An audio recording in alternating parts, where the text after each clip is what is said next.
हम प्रिंस अहाँ सबके प्रणाम करै छी। हमर मम्मी पूनम मिश्रा के यूट्यूब चैनल के सब्सक्राइब जरूर करू और घंटी के निशान के जरूर दबाओ। जय मिथिला, जय मैथिली।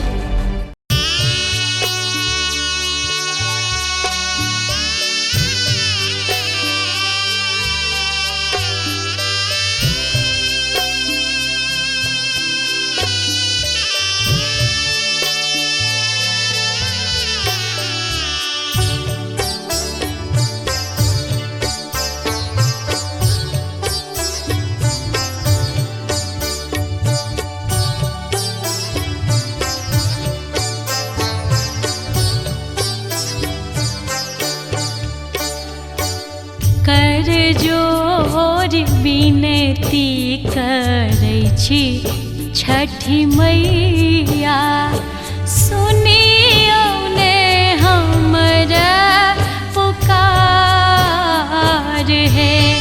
आहे सुनियौ ने हमरा पुकार है।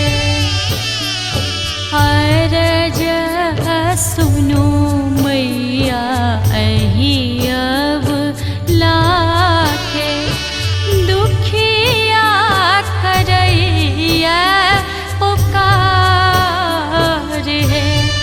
आहे सुनियौ ने हमरा पुकार है। छठी मैया सुनियौ ने हमरा पुकार है। आहे सुनियौ ने हमरा पुकार है।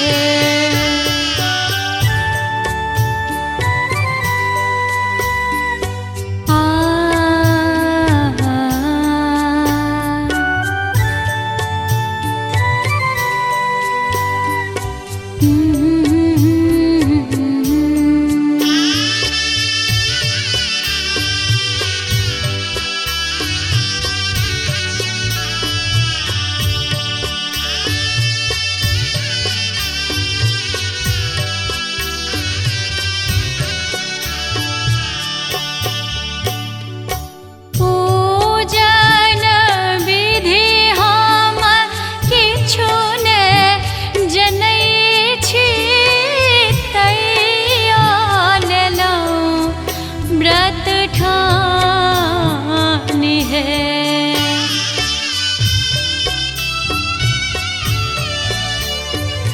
पूजन विधि हम किछु ने जनै छी, तैयो लेलहुँ व्रत ठानि है।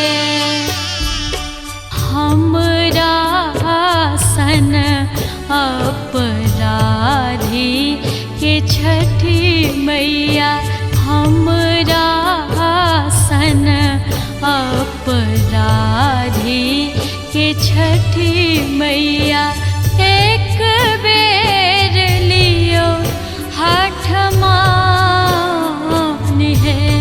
आहे एक बेर लियो हाथ मान है।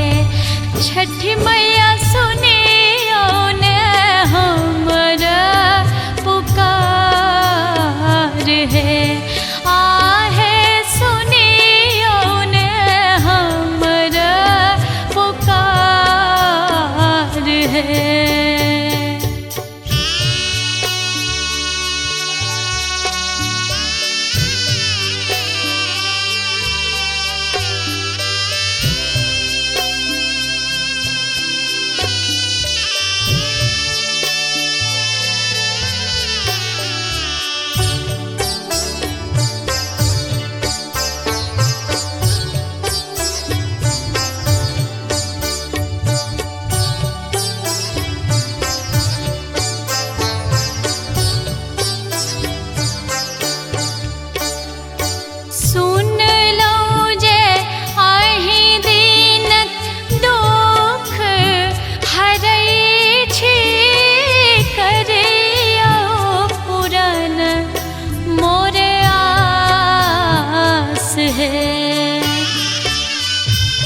के संग में ललना के देखबै, स्वामी जी के संग में ललना के देख